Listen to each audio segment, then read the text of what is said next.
This video from Sharp Help, we're going to be taking a look at how you can assign tax rates to your sales departments and products on the XEA217 register. So this video follows directly on from a previous one where I've set up tax 1 to be 20%, tax 2 to be 5%, and I've double checked that tax free is at 0%.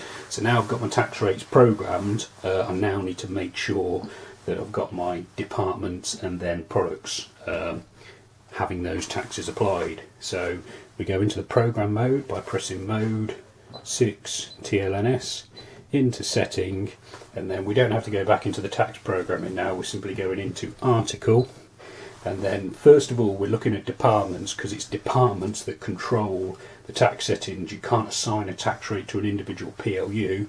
You have to assign the tax rate to the department and then make sure that the PLU is in the correct department. So we go into our departments. I've just got 3 random departments set up: wet, fuel and no VAT.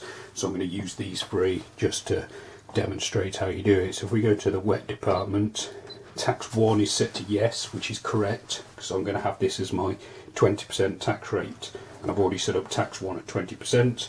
All the other taxes should be set to no, and that's that department set up.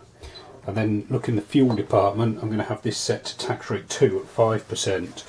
So I go to tax 1, TMST, go down to no, TLNS, and then tax 2, TMST, yes, and then I've got that department set up at tax 2.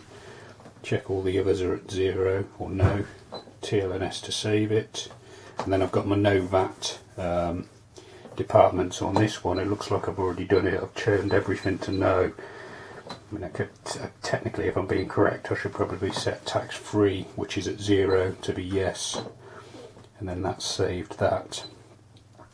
Now the next step is to then go to your PLUs and make sure that they're set to the correct departments, because as default when you program a PLU, unless you change the department, they'll all default to department 1.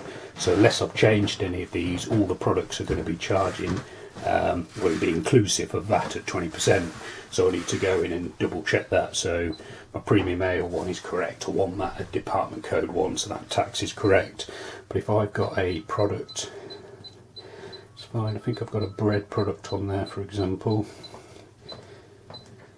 So if I'm a bread product and I want that to be VAT exempt, I don't want it to be have any tax charged on it, I need to change that to department code 3, because that's my non-VAT department.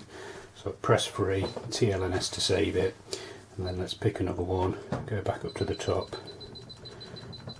just to show how you do it and then what it looks on the receipt. I'm going to do standard ale at a reduced tax rate, incorrectly obviously, but it's just to demonstrate how it works, how you program it on the machine.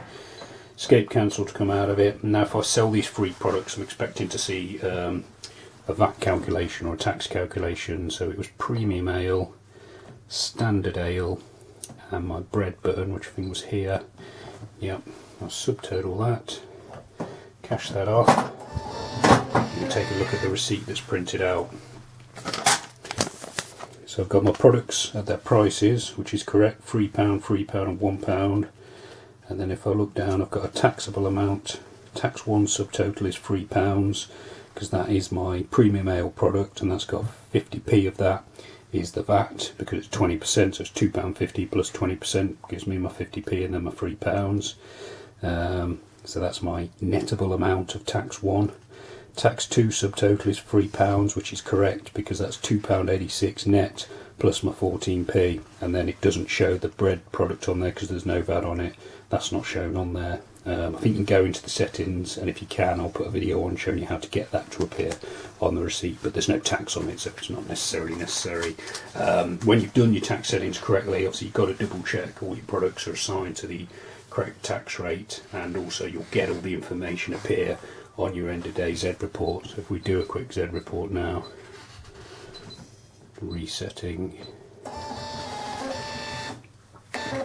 you've obviously got your normal grand totals appear, all your departments, but then you'll also have the VAT split shown on your end of day report as well. Okay, I hope that video has been helpful. You can check out other videos which are appearing on screen now. You can also subscribe to this YouTube channel or visit sharphelp.co.uk for more. Thanks for watching.